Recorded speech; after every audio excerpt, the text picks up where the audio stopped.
안녕하세요, 시청자 여러분. 자, 시즈리틀 텔레비전입니다. 오늘은 23화 임신 준비를 위한 운동법이라는 주제로 강의를 맡게 된 시지한 의원 신춘접 신희지 원장입니다. 반갑습니다. 많은 분들이 임신을 준비할 때 운동을 해야 하는지, 혹시 나 임신을 시도했는데 만약에 임신을 준비했는데 아기가 운동하다가 떨어져 버리면 어떡하지? 하는 불안감 때문에, 혹은 과외를 하는데 내가 운동을 너무 많이 했었다가 뭔가 난소에 문제가 생기면 어떡하지? 하는 그런 불안감들 때문에 임신 준비하는 동안에 자연임신이든 혹은 시험관이든 인공수정이든 준비 중에 운동을 해도 되는지 안 되는지 좀 불안해 하시는 분들이 계세요. 그래서 그 부분들에 대한 해답들, 제가 한의원에 오셔서 치료를 받으시는 분들께 보통 해드리는 조언들을 모두 모아서 오늘은 강의를 하도록 하겠습니다. 임신 준비 중에 운동을 해야 하나요? 네, 저는 되게 당연한 얼굴로 말씀드립니다. 해야 돼요. 해야 합니다. 자, 운동이 건강에 주는 유익에 대해서 우리가 굉장히 잘 알고 있다고 생각하는데요. 운동이 임신에 끼치는 긍정적인 요인들도 있습니다. 그게 무엇인지 한번 알아보도록 하겠습니다. 첫 번째는 운동이 항산화 효과를 가지고 있어서 몸에 남아있는 활성산소들이 몸에 배출되는 걸 도와드리고 그것이 덜 생기도록 만들어드리기도 해요. 항산화 효과는 지난번에 설명드렸었죠.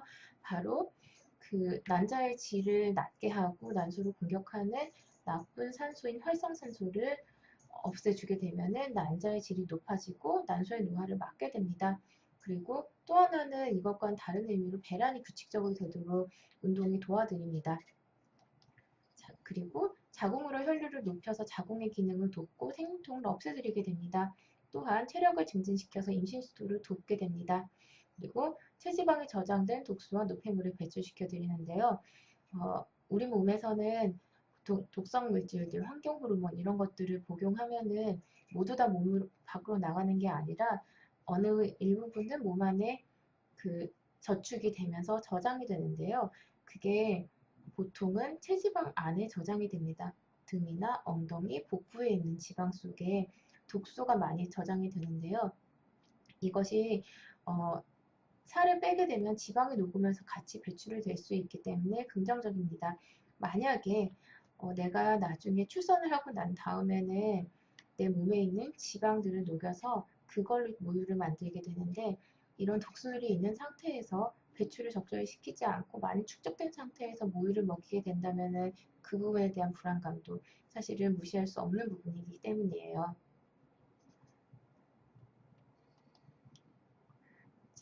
그리고 운동이 임신에 끼치는 긍정적인 요인들의 각각의 체질, 체형, 현재 몸 상태에 따라서 좀 분류를 하자면은, 과체중인 경우에는 특히 임신이 아니라고 하더라도 살을 뺄 필요성에 대해서 많이 느끼고 있는데요.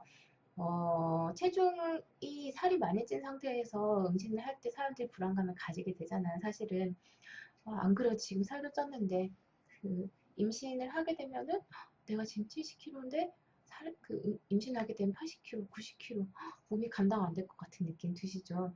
실제로 그게 맞고요. 특히 임신 중에서, 특히 후기 임신에서 굉장히 엄마와 아이의 건강을 완전히 방해하고 위험하게 만들 수 있는 질환 중에 하나가 임신성 고혈압, 임신 중독증이거든요. 이거는 어떤 여러 가지 이유로 인해서 임신 중일 때 혈압이 잘 떨어지지 않고 그것 때문에 엄마와 아이가 쓰러지게 된다던가 해서 건강을 위협할 수 있는 증상들인데요. 대부분은 체중에 연관이 좀 되어 있어요. 체중이 급격하게 임신 중에 늘어난 경우에 보통은 많이 나타나게 되고요. 또 하나는 임신 중에 과체중일 경우에는 임신 당뇨에 대한 위험성도 굉장히 높아지게 되거든요. 임신 중에 너무 이렇게 혈당이 높을 경우에는 거대아를 출산하기 때문에 임신 중에 굉장히 힘들어질 수가 있고 출산도 굉장히 힘들어질 수가 있습니다. 그래서 과체중인 경우에는 특히 운동을 통해서 임신 준비하는 것이 중요합니다. 그런데 저체중인 경우에도 사실은 운동이 필요합니다. 왜냐면은 임신을 하게 되면 보통 아무리 적어도 8kg에서 10kg, 14kg, 많은 분들은 20kg 정도까지도 체중이 늘게 되는데요. 임신이라는 과정에서 단순히 아기 크기, 양수 이런 것만 늘어나는 게 아니라 몸의 혈류량이나 그 물이 굉장히 늘어나기 때문에 그거를 내 몸이 지탱을 할 수가 있어야 돼요. 다리 근육, 팔 근육, 배 근육. 그런데 너무 저체중이 심한 사람들은 이 내가 체중이 갑자기 10kg 이상 늘어나는 것들에 대해서 몸이 대응을 못하기 때문에 굉장히 힘들 수가 있어요. 그래서 피로감도 너무 많이 느낄 수 있고 임신 유지 자체가 굉장히 체력적으로 부담이 될 수가 있습니다. 그래서 운동을 통해서 체력을 늘리고 근력을 늘린 상태에서 임신을 시도하시고 임신에 성공하시는 것이 훨씬 도움이 됩니다. 자, 그리고 특히 우리가 임신 준비할 때 운동에 대해서 아주 집중적으로 말씀드리는 분들 중에 하나가 다낭성 난소이신 분들입니다. 다낭성 난소인 사람들은 배란이 잘 일어나지 않기 때문에 이런 규칙적인 운동들이 배란을 돕고 혈당 조절에 도움을 드리기 때문에 굉장히 긍정적으로 작용할 수 있고 다낭성 난소인 경우에 임신 시도 시 운동은 아주 필수적인 거라고 말씀드릴 수 있고요. 또 하나는 다낭성 난소로 인한 그 생리불순의 치료법 중에서 지금까지 논문과 여러 가지 연구를 통해서 밝혀진 것 중에 가장 효과가 좋은 거는 호르몬제도 아니고 다른 것도 아니고 심지어 한약도 아니고요. 5%의 체중 감소를 능가하는 효과를 가진 치료법이 없다고 합니다. 그러니까는 5%의 체중 감소와 함께 한약과 그리고 침치료까지 같이 하게 되면은 훨씬 더 그 치료 효과가 높아지는 것들. 그 다낭성 난소에서의 몸 관리 중에 가장 첫 번째 중요한 요소는 바로 5% 체중 감소, 체중 감량입니다. 물론 이거는 다낭성 난소 중에서도 특히 체중이 과체중이신 분들에게 해당이 되는 이야기이기도 합니다. 자, 이렇게 전반적인 말씀 드렸는데 그러면 운동을 해야지. 근데 어떤 운동을 해야 할까? 보통의 여러 직장 여성들, 특히 임신을 준비하고 있는 20대 후반에서 30대 혹은 40대 직장 여성들 중에서 일이 너무 힘들어서 내가 체력을 길러야지 하고 운동을 하시는 분들도 계시긴 하지만 거의 7, 80%에 해당하시는 분들이 사실은 운동을 해야 하는데 마음을 먹지만은 어떤 운동을 해야 될지 몰라서 지금까지 한 번도 운동을 해본 적이 없어서 혹은 운동을 싫어해서 운동을 어떤 걸 해야 할지 잘 고르지 못하시는 분들이 계시는데 어떤 운동이 좋을까요? 제가 보통 가장 첫 번째로 말씀드리는 운동은 바로 허벅지를 굴곡 이완하는 운동입니다. 조금 더 정확하게 얘기하면은 고관절인데요. 고관절이라는 말을 쓰면 조금 어렵게 느껴질 수가 있기 때문에 보통은 허벅지라고 표현을 씁니다. 정확히는 서해부. 그러니까 가랑이 있는 부분을 이 사진을 제가 갖고 왔는데요. 가랑이 있는 부분에는 이 서해 인대가 있는 곳에 세 개의 기관들, 바로 그 허벅지랑 다리로 내려가는 정맥, 동맥, 그리고 신경들이 많이 분포가 되어 있고요. 그리고 림프절, 이 녹색으로 동글동글하게 생긴 것들은 림프절이거든요. 림프절도 굉장히 많이 분포가 되어 있는데요. 림프절이 몸에서의 치액대사들, 붓고 하는 것들에 대해서 이제 조절을 해드리는 그런 기관들이거든요. 그래서 일종의 펌핑 작용이 그 운동을 하게 되면 허벅지를 굴곡 이완하게 되면서 이 주위를 펌핑 조였다 늘렸다 하는 것들이 이 주위 순환을 도와드리게 되고요. 그러면 골반각 내에 있는 장기들 그리고 자궁들, 방광으로 가는 혈류가 훨씬 활성화될 수가 있습니다. 허벅지를 굴곡 이완하는 운동 중에 가장 대표적인 거 생각나는 거 있으세요? 네, 걷기예요. 똑같은 유산소 운동이라도 예를 들어서 줄넘기를 생각해 보면은 허벅지를 굴곡 이완하지는 않죠, 별로. 근데 걷기 혹은 자전거 타기 혹은 뭐 런지 같은 자세들 이런 것들이 허벅지를 이렇게 효과적으로 굽혔다 늘렸다 하는 거를 도와드리게 되죠. 그러면 자궁으로 갈 수 있는 혈류가 내가 다리를 한번 굽힐 때마다 펌핑을 하고 있다라고 생각을 하시면 좋겠습니다. 자, 그 다음 많이 말씀드리는 것은 바로 모관 운동인데요. 사실 여러분들이 굉장히 많은 분들이 임신 준비하러 오셔서 현재 몸 상태에 대해서 물어보면은 저 다리가 항상 부어요. 손발이 부어요. 하는 말씀 많이 하세요. 하지림프 순환을 도와서 그 다리의 부종을 없애는 것도 역시 임신에서 중요한데요. 왜냐하면은 자궁의 그리고 생리 주기를 조절하는 그 여러 가지 경락들이 족소 신경, 족태양 방광경, 족걸음 간경, 그리고 여러 가지 뭐 족대음 비경 같은 것들, 경락들이 발끝에서부터 시작이 되거든요.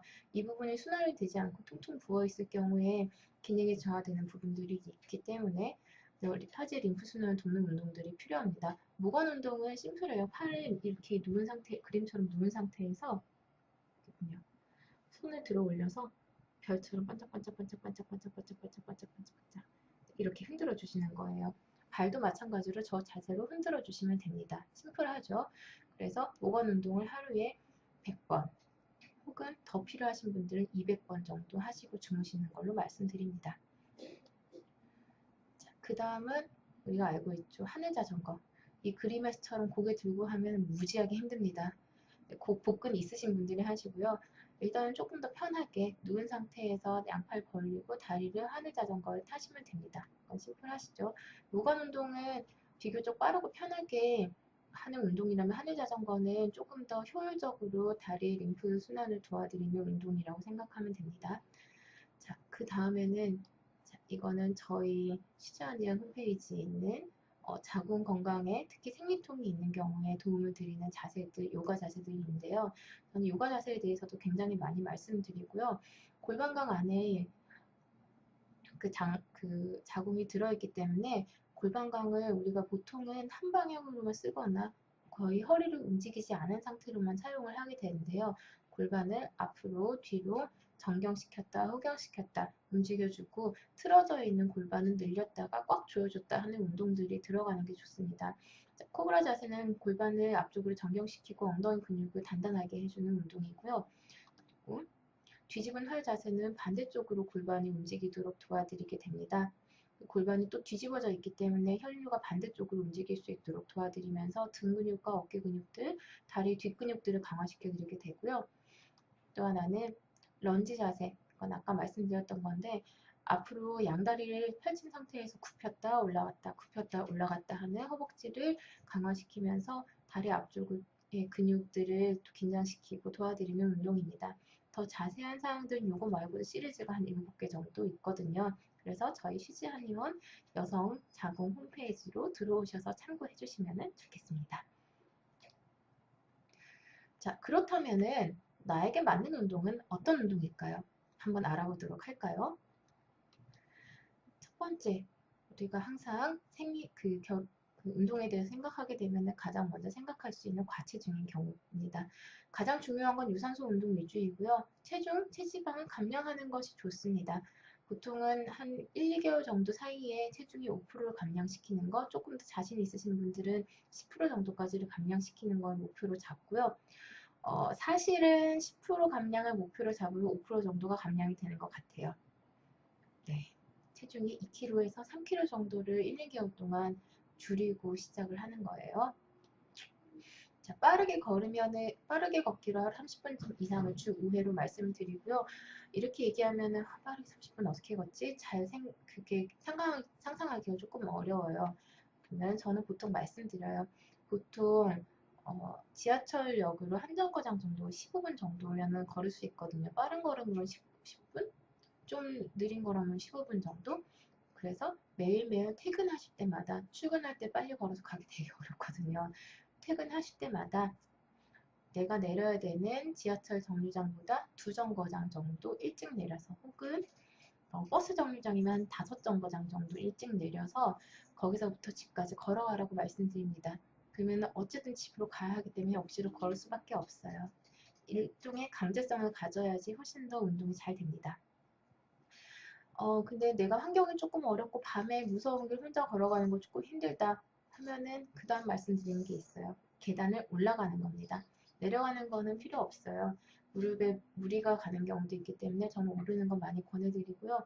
운동 2배로 하고 싶다라고 하면은 계단을 오르고 엘리베이터를 내려오셔서 다시 오르라고도 말씀드려요.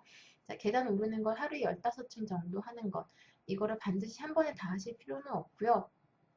3층씩 5번 혹은 5층씩 3번 이렇게 올라가셔도 돼요. 이게 되게 힘들 것 같은데 막상 좀 빠르게 올라가기 시작하면은 좀 빌딩 정도의 높은 건물이라고 하더라도 15층 정도 올라가는데 10분이면 충분합니다. 되게 집중적이면서도 빠르게 할 수 있고 다리 앞쪽 근력을 굉장히 길러드릴 수 있는 운동이고요. 하루에 15층이라는 거는 1층에서 16층까지 올라가는 게 15층이에요. 만약에 내가 3층씩 올라가겠다 하면은 1층에 3층까지가 아니고 1층까지 4층까지 오르는 거를 하루에 5번 하셔야 되는 거예요.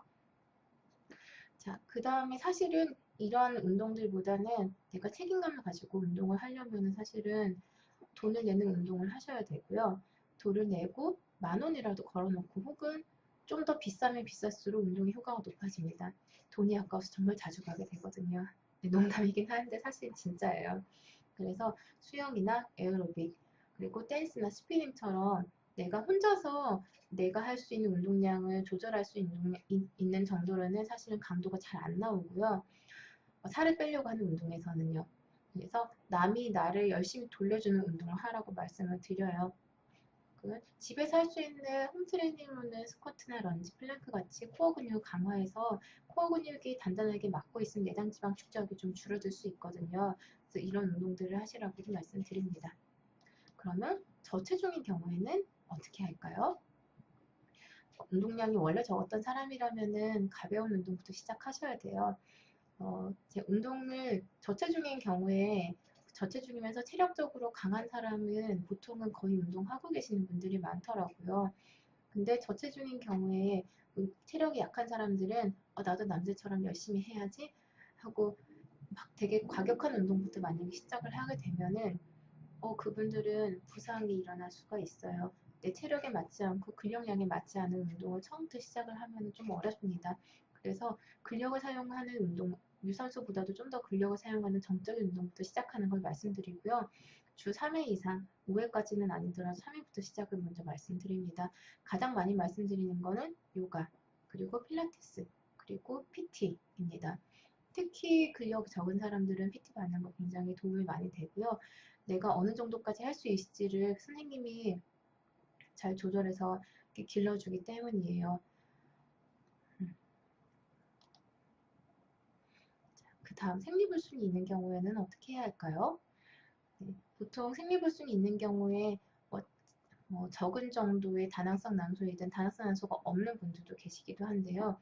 생리불순이 있을 때는 유산소 운동이 정말 중요합니다. 그리고 체중을 5% 정도를 감량하는 걸 목표로 갖고 가야 되는데 간혹 과체중이 아닌데도 생리불순이 있는 분들은 계세요. 그런 경우에는 감량이 되지 않을 정도의 유산소 운동을 권해드리고요. 특히 골반강의 순환을 돕는 요가 자세를 많이 권해드립니다. 난소로의 혈류를 좀 더 높여드리기 위해서인데요. 우리 몸에 생길 수 있는 자궁주에 생길 수 있는 여러 노폐물 중에 다문과 어혈이 있는데 생리불순이 있는 경우에 보통 다문이 문제가 되는 경우가 많아요. 그래서 골반강의 림프 순환을 돕는 운동들, 요가 자세, 스트레칭 굉장히 많이 권해드리고요. 그리고 체중이 높든 낮든 간에 로우 GI 시기 지난 시간에 강의했던 거 혹시 기억하시나요? 그거는 당 지수가 낮은 혈당을 빠르게 올리지 않는 좋은 종류의 탄수화물을 복용하는 것이 중요합니다. 그래서 이거는 과체중이든 과체중이 아니든 간에 공통적으로 로우 GI 시기를 병행을 필수적으로 해주셔야 됩니다. 그리고 생리통이 있는 경우에는 어떻게 해야 될까요? 이 경우에는 아까 말씀드렸던 요가 자세들, 특히 생리통이 있는 경우에는 어혈이 문제가 되어서 나타나는 경우들이 많고, 특히 생리통이 심한 사람들을 초음파 장부 영상으로 한번 관찰을 하게 될 경우에는 정말 신기할 정도로 자궁 주위에 있는 혈관들이 다 늘어나 있어요. 원래 자궁주의 혈류가 좋은 경우에는 자궁주의가 굉장히 피가 많은 기관이기 때문에 혈관이 되게 많습니다. 그런데 그 혈관들이 잘 소통이 될 경우에는 작은 혈관들로도 다 소통이 되는데 여러 가지 이유로 혈류가 잘 흐르지 않을 경우에는 이 좁은 혈관만으로는 이렇게 감당이 되지 않기 때문에 점점 넓어지게 되거든요. 마치 하지정맥류처럼요. 그래서 원래는 작은 혈관들이 다 늘어나 있는 경우들이 많고요. 늘어나면 탄성이 없어지기 때문에 역시 혈류가 별로 좋지가 않아요. 그래서 골반강의 순환을 돕는 요가 자세들이 굉장히 중요하고 그 골반강을 앞으로 젖혔다, 뒤로 늘렸다가 그리고 골반을 늘려줬다가 골반 쪼여줬다 하는 여러 가지 근육들 다 사용을 해서 움직여줘야 됩니다. 특히 틀어진 골반이 교정하는 골반 이완, 골반 주위 근육 강화가 함께 필요하게 되고요. 그 체형이 틀어지고 골반이 틀어지면 생리통이 생긴다고 하잖아요. 실제로 있습니다. 그래서 틀어진 체형을 교정하는 운동도 함께 필요합니다. 그리고 복식호흡 많이 말씀드리는데요. 이거는 하복부에 자궁이 있는 주위에 복근을 늘렸다가 꽉 조였다, 늘렸다 꽉 조였다 하면서 일종의 펌핑을 해드리게 되는 거예요. 그러면은 혈류가 조금 더 원활하게 돌아가면서 생통을 줄여드릴 수 있습니다. 자, 오늘의 사연입니다. 그런데 이 사연은 약간 정반대의 이야기가 될 수도 있는데요. 한번 읽어드릴게요. 주변에 다이어트를 심하게 하는 친구가 있답니다. 어느 정도냐면 주 6일 하루에 4시간씩 헬스클럽에서 거의 유산소 운동하고 집에선 틈틈이 요가랑 스트레칭을 2시간 정도 한대요. 그러니까 하루에 5, 6시간 운동하는 거죠. 30분 거리는 절대 버스 안 타고 걸어 다니고 엘리베이터 이런 거 절대 안 타요. 운동 강박증에 걸린 듯한데 키가 168인데 체중은 46kg라고 하네요. 8kg 정도 감량한 체중인데 문제는 음식도 살찌가 못 먹는 거예요. 하루에 700칼로리 정도 섭취하고 체중에 대한 불안감이 크더라고요. 그렇게 생활한 지 5년 되었다는데 생리불순이 되었다네요. 이제 결혼한 지 2년 되었는데 아직 임신 소식이 없다고 걱정하더라고요. 어떤 분들은 과체중이 난임의 원인인가 하는 분도 계시는데 저는 다이어트도 난임의 원인인지 궁금하네요. 네, 무엇이든 적당한 게 제일 중요한 거 알고 계시죠? 과체중도 문제가 되고 저체중도 문제가 됩니다. 그리고 다이어트를 너무 심하게 하는 경우에는 심지어 생리가 멈추는 경우들도 있어요. 사실 제가 PT를 많이 권해드리는 편이기는 한데 저도 PT를 받아서 굉장히 도움 많이 받았던 케이스이고요. 그런데 PT에서 그 얘기하는 것들이 반드시 옳다고는 하지 않고 잘 구분하라고 말씀을 드려요. 보통 PT 선생님들은 대부분 남성들이거든요. 근데 기본적으로 여성들은 지방이 남성들보다 체지방이 훨씬 많고요. 어느 이상의 체지방이 몸에서 유지가 되지 않으면은 여성의 생리 활성이 잘 이루어지지가 않아요. 너무 저지방인 경우, 그런 경우 거의 기준은 체지방률 18에서 20% 정도로 보는데요. 그것보다 적은 경우들, 절대적인 체지방량이 8kg 미만인 사람들, 7kg, 6kg 이런 사람들은 생리가 잘 안 일어납니다. 근력이 너무 많은 경우에는 몸에 혈중 테스토스테론 농도가 너무 높아지게 되고요. 어느 정도의 생리 어, 그 지방의 양이 있어야지 에스트로겐의 활성도가 생기는데 그게 너무 없으면 생리를 일으키기가 너무 어려워져요. 그래서 너무 과도한 생리 다이어트도 역시 너무 과격한 운동도 역시 임신에서의 방해 요소가 될 수 있습니다. 이 경우에는 체중 늘리셔야 돼요. 46kg 다이어트 하기 전에 54kg 정도 절대 체중 많은 거 아니에요. 168에 54kg 얼마나 날씬해요. 이거는 아니에요. 체중 늘리셔야 됩니다. 그래서 대부분의 한 60에서 70% 정도의 여성들은 운동이 필요하지만요. 과도한 운동이나 과도한 다이어트로 인해 문제가 있는 여성도 1, 20%는 있을 거라고 생각을 해요. 그래서 과도한 운동도 좋지 않고 부족한 운동도 좋지 않습니다. 자, 오늘은 퀴즈입니다. 다음 중 자궁 건강에 좋은 운동이 아닌 것은 1번 빠르게 걷기, 2번 수영, 3번 요가, 4번 풀코스 마라톤. 뭔지 아실까요? 제가 말씀드렸듯이 너무 적은 것도 좋지 않고 너무 많은 것도 좋지 않습니다. 뭔지 아시겠죠? 자, 참여 방법 5월 20일까지 카카오톡 쉬즈어니원 자궁센터로 정답 메시지를 보내주세요. 총 3분을 선정해서 던킨도넛 그린티 라떼 기프티콘을 증정해 드립니다. 자, 오늘까지 이제 임신을 준비하면서 준비해야 하는 생활 습관들, 운동과 식기에 대해서 조금 긴 시리즈로 말씀드렸는데 도움 많이 되셨을까요? 앞으로도 건강한 몸 관리를 통해서 건강한 임신 꼭 성공하실 수 있기를 기원하겠습니다. 오늘은 여기서 마치도록 하겠습니다. 감사합니다.